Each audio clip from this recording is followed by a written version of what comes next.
Jake was all for either idea when Sarah suddenly slapped him while calling him a cheap, broke ASS wannabe, then turned on her heel to me and called me an evil BASTARD, again for taking the original ring back because it had already been given to her.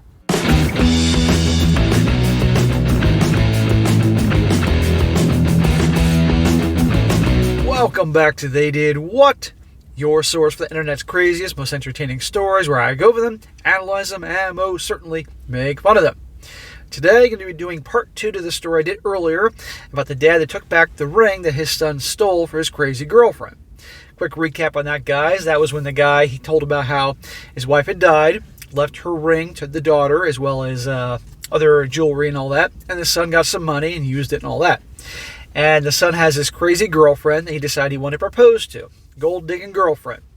And he asked the sister, the dad said, okay, you can ask the sister if you want to give up that ring, which of course she did not because it was a family heirloom handed down one generation after another.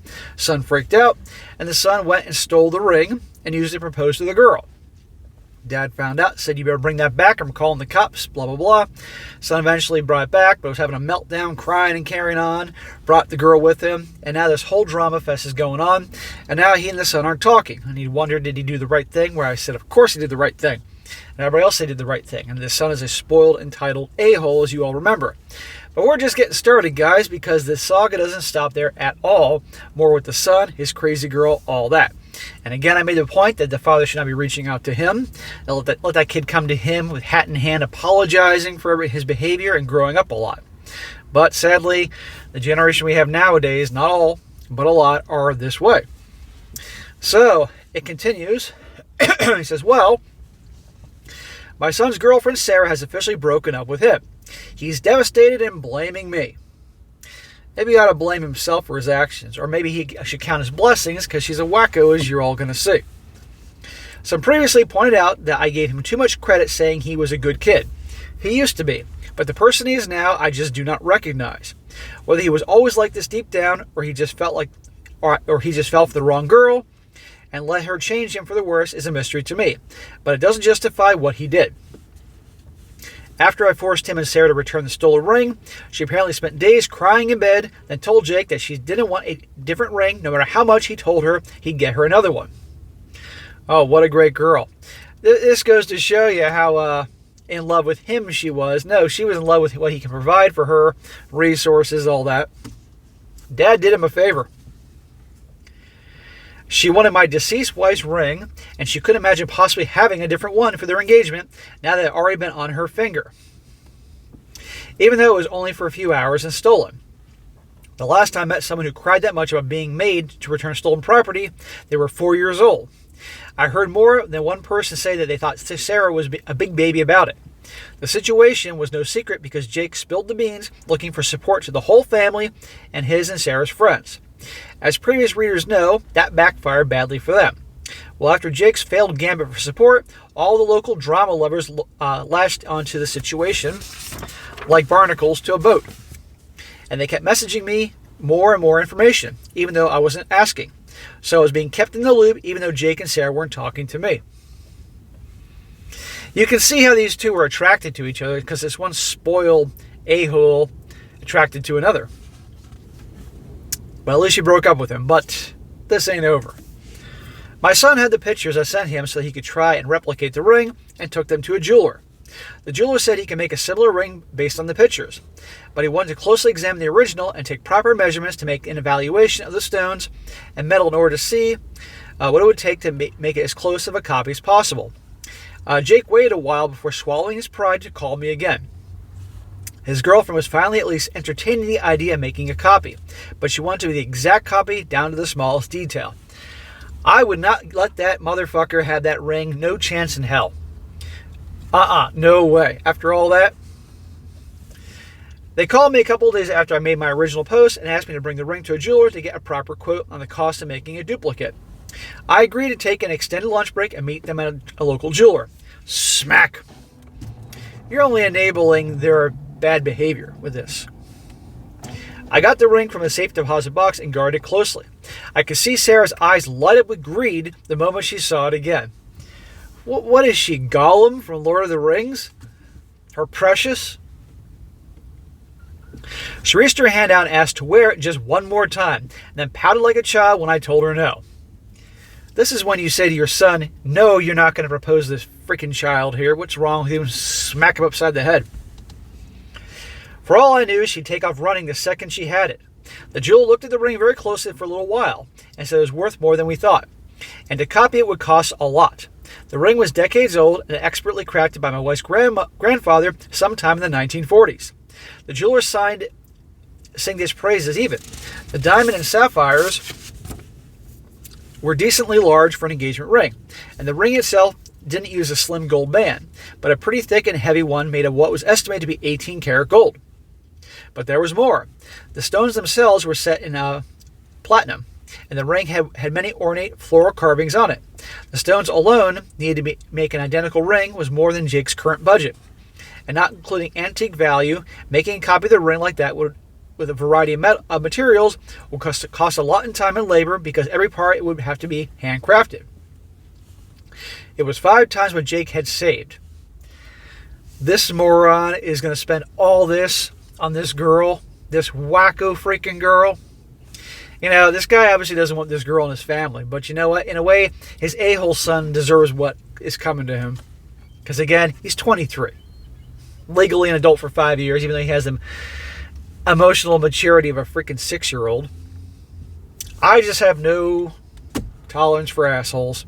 You reach that point in your life, I'm sure a lot of you guys agree with me. Even though you're your own kid. It was 5 times more than we expected. The best you could have done with it is to make a down payment and then spend years in debt. Sarah enthusiastically wanted Jake to have the ring made anyway. Of course she did. Because she'd keep it anyway. But the cost was just too much. So the jeweler suggested they have one made that looks just the same. It didn't need to be made of the exact same materials. They could use a center stone, just look similar to a diamond, and replace the platinum with a similar metal that I can't remember the name of, but would have reduced the cost by a lot. There was also the suggestion of looking for a modern ring that looks similar that's already made, which would be far cheaper as well. In fact, the jeweler already had 3 rings set aside that all look somewhat similar with a center diamond and sapphires, and all very reasonably priced. Well, let's see how this goes over with the crazy girl. Jake was all for either idea when Sarah suddenly slapped him while calling him a cheap, broke-ass wannabe. I actually would like to see that because he deserves that, but she's nuts. Then turned on her heel to me and called me an evil bastard again for taking the original ring back because it had already been given to her when Jake proposed, and it should be hers regardless. Then she held her hand in a manner one does when they expect you to put a ring on their finger, and outright demanded the ring back while saying it was her right to wear it, and that my daughter wouldn't need it because it'd go to waste with her. Ouch. She actually said that it's not like my daughter would be doing the proposing to anyone, since a man could just get a different ring for her someday. Oh boy, did that make me angry. And she clearly noticed because she took a couple steps back. I looked her dead in the eyes and said that my wife's family ring will never be hers. It wasn't Jake's to give away, and he knew it. That's why he went out of his way to steal it while I wasn't home, because he hoped I wouldn't demand it back if he used it. But neither he nor she had the right to it. And I said that it's entitled people like her that are wrong with the world today. She acts like whatever she wants should be handed to her, and she lusted after my wife's ring ever since Jake first showed it to her. Like I said, she's like Gollum from Lord of the Rings here. Yeah, this is the problem with a lot of these kids today. And it isn't just kids now. These kids are now adults, legal adults. That's the sad part here. And these a-holes are going to breed and have other future a-hole generations that older, mature people are going to be dealing with. So this is why I said initially the father should never have agreed to go down there with that freaking ring. Look at all the drama he's bringing into his life. The whole speech was a bit long-winded with some conjecture, I know, but I just couldn't hold myself back verbally anymore. My wife used to tell me that if I wanted to insult someone, I always figured out exactly what to say. After I said all that to Sarah's face, she aimed to slap me too. Hey, you know what? Let her slap him, because there'd be witnesses, and then he could file a police report, and she would be arrested for assault, and, you know, it'd be worth it. But I guess the look in my eyes was enough to make her turn away and storm out instead of while very loudly making some sort of ridiculous tantrum noises that can hurt my ears. She even intentionally knocked down a counter display on her way out.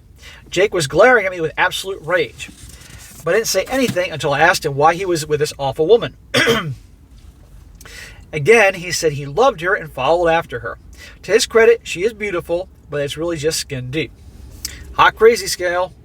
So this chick freaked out, smacked him in the face, and there he goes chasing after her. What a little bitch. And again, given his behavior, this kid deserves everything coming his way. And this dad needs to stop interacting with him until that kid comes back truly apologetic for his actions, apologizes to him, the sister, all that. I just don't get people. Sarah wouldn't talk to Jake for a while, and then a few days later told him that they were through because she felt like he didn't value her enough to get her the ring that she deserved, and that she couldn't imagine having a miser like me as a father-in-law. She said she felt thoroughly humiliated by me and cried that people all think that she's a gold digger now, because she is. But I don't think they were wrong. I mean, she slapped my son just for suggesting they make a cheaper version of an expensive ring that he could not afford, then threw a massive tantrum just because I wouldn't hand over the original when she demanded it. That's the behavior of a gold digger, if I've ever seen any. And while it's an assumption on my part, exactly how long would Sarah stay with my son if someone rich came along and swept her off her feet? Would she have been inclined to still stand by him? Something tells me no. I honestly feel like she just wanted the ring and nothing else. There you go. Not that hard to figure out. You know, when it's other people's situations, it's easy to see things. But when it's happening in your own life, people just are blind as can be. Right after the incident with the breakup, Jake tried to get in my house again while I wasn't home. Call the cops. What a little shit. To do what I have no idea. But if I were to speculate, he may have been after the cash in my gun safe or thought the family jewels were still in the house. I hadn't told him at that point that I had them stored away in a safe deposit box. And I really didn't want to think that my own son would break in for either of those reasons. But he stole from us once. He could do it again. Someone here suggested I replace the locks in my house, and I did. So Jake's key would no longer work. I'm looking into getting cameras put in now too. This is unbelievable. He has to do this because of his own son. My daughter Amber called me after Jake showed up and said she was terrified while he was banging on the front door and demanding to be let in. I called his cell and he didn't pick up. But I guess it spooked him because Amber said he left right after the phone started ringing. He has a set ringtone for me, so he knew it was me and calling in an instant. Jake called later that evening, but before he started yelling at me, I demanded to know what the hell he was doing trying to break into my house while I wasn't home either. He scared his sister and she nearly called the police. Jake dodged the question by being angry about me changing the locks because I don't trust him. Well, he has plenty of reason not to trust him. Come on here. Or just simply him, let alone with that girl pushing his buttons. Jake fired back that I couldn't just be happy for him, and that if his mom was still alive, she'd have wanted him to see that ring to propose. If the mother was still alive, she would smack the hell out of him and that girl. I saw red and said that if she wanted that, she would have willed it to him. So he began whining and saying it was all my fault. Whining, huh? Before in the last video, he was crying and begging. Now he's whining. That's even worse than crying. This kid needs a big smack in the face. I gotta wonder, how was this kid raised? Seriously, because he claims he was a good kid before, but clearly he could have been good as long as he was getting his way. Did mom really spoil the shit out of him? I don't know. He explained exactly what Sarah said when she broke up with him and how she called me a miser, among other things. Then ranted how I always thought that Sarah was never good enough for him. But I pointed out he was putting words in my mouth. I never said she wasn't good enough for him. I barely knew Sarah, and I never once got in the way of him being with her until he stole the ring. He tried to deny that, but I asked him when I ever said anything bad about Sarah prior to the ring incident. He really sounded like he was thinking hard. But he even couldn't remember any actual time because I barely saw this woman ever while they were dating. I wasn't even aware they were dating until at least 3 months had gone by in their relationship. But that was all besides the point. What the hell was he trying to get into my house for this time? What do you think? Obviously the ring. And if not the ring, probably some money to go get that thing done. Who knows? But the point is, you can't trust him. He's a little disrespectful little a-hole. Extremely irrational, emotional, and losing it. And not to mention, I think this kid's a narcissist. It's all about him. But again, welcome to this generation, and who raised these assholes?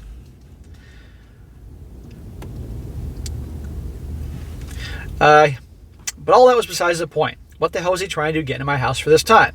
He refused to answer, so I answered for him. I said it was you were after the ring or any of the other family jewels. They've been moved to a safe location only I have access to.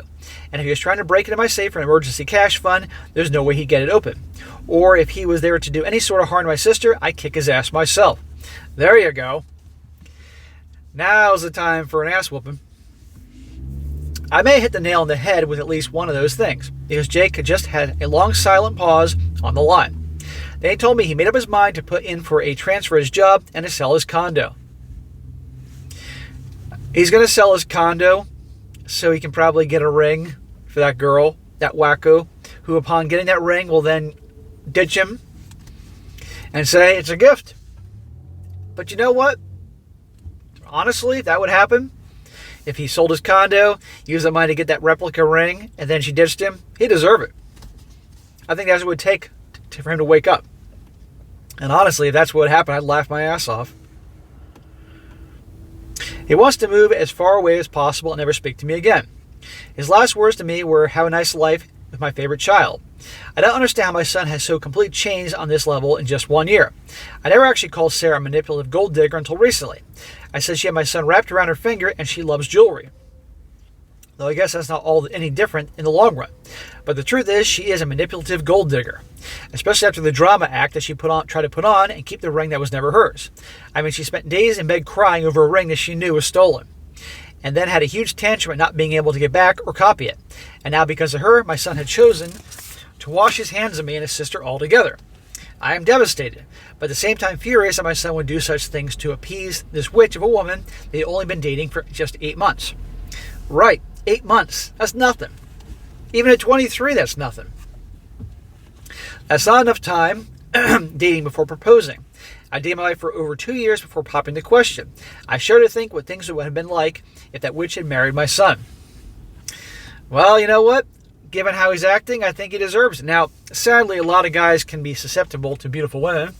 And I think that kid is definitely messed up because his mom died. And maybe she, in his eyes, she's replacing his mom. But I don't give a shit about that. You don't disrespect your family like that. And he deserves what's coming. I know Jake is going to blame me for a long time. Who cares? And I'm not sure if I will ever speak to him again. I hope one day we can reconcile. But for now, I think we need some time apart. Amber is also very upset. She's extremely thankful I got the ring back for her, but she's just as shocked as I was that Jake has become like he is now. And she's referring to him as that brute for how he shoved her aside when he stole the ring, and also calling him a simp. Hey, I like this girl. She knows the lingo. Whatever that means. Thankfully, she has a great support system with me and the rest of the family. Something I know Jake doesn't have right now. Multiple family members have called and messaged him to tell him off. And his now former best friend even came to me to apologize. He and Jake got into a nasty fight over what he'd done. And when his own best friend since elementary school didn't see things from his side, Jake cut him off too. This girl, I mean, this girl's a wacko, we all know that. And one can make the argument that she's trying to make it a turmoil with everybody Jake has a relationship with so she can have him all to herself and control him. That's the things that sociopaths usually do. But you know what? He's an a-hole, so in my opinion, he's getting what he deserves. Jake's ex-girlfriend, Sarah, also got in trouble with her own family. Her parents contacted me to ask for my side of the story and then apologize for their daughter's behavior. I'd be telling them, your daughter's freaking nut job. You better fucking deal with her. They only knew a small bit of what happened, but were appalled to hear about the way she acted. Like Jake, they said she used to be a much kinder person, but in the past few years, she's changed so much. They're severely disappointed in her. They were also covering half of the rent to her current apartment and are now telling her that when her lease is over, that they will no longer be renewing it with her. She can either pay the full rent herself or look somewhere else to live. And now she's going around cursing my name and saying this is all my fault. Here we are with this generation again. It's everybody else's fault but their own. And they answer to no one. It's not me. It's you. It's the government. It's the man. It's not my fault. He says, what is it with people these days? It's like ever since all those memes about entitled people on the internet have exploded, it just made people more like them. When I was Jake's age, I only saw people like that on rare occasions. Now they're everywhere. This is what I'm talking about. I've seen 2 in the local supermarket this year even, and they're spreading their toxicity like a flood on the world. I can only hope one day my son comes to his senses and finds happiness again. Whether or not he chooses to speak with me ever again, I'll hold out hope that one day he'll return to be the kind person he once was. Well, probably he wasn't that kind after all. He was just, again, maybe growing up he just got his way. Maybe aided by this guy's deceased wife, I don't know. And now that he's an adult, he's not getting his way as much, and this is who he really is. I mean, the way he describes how people are today and the entitlement, yeah, the young generation, but where'd that come from? The parents. The parents raising the kids to think that they are so special and they're so amazing, when guess what? There's 8 billion people on the planet, nobody's that special. Or everybody got a participation trophy for showing up for the sport even though they lost the game, or many other things. I mean, it just goes on and on. Or the parents behaving like children themselves. That's a whole other thing about how they are in social media and all that. But it's an absolute mess. But I'm glad this guy is laying down the law, but he can't chase after him. Okay, that kid has to come back to him and apologize, be sincere about it, but to him, the sister, the family. But I think just like a lot of guys, it's going to take being burned really badly, hitting rock bottom before he wakes up to reality. But I wouldn't have anything to do with this shit, because why would you want this in your family, you know? And yes, this girl's a wacko, and she's got her claws into him, but he's a grown-ass man. He's going to have to deal with it. I'm all about accountability for both women and men. All right, guys, that is the end of part 2. I'll be finishing up part 3 later tonight in a few hours, and you'll see how this whole thing wraps up. Be sure to comment down below, let me know what you think about this, and be sure to like the video, share with your friends, and subscribe. And I'll catch you next time.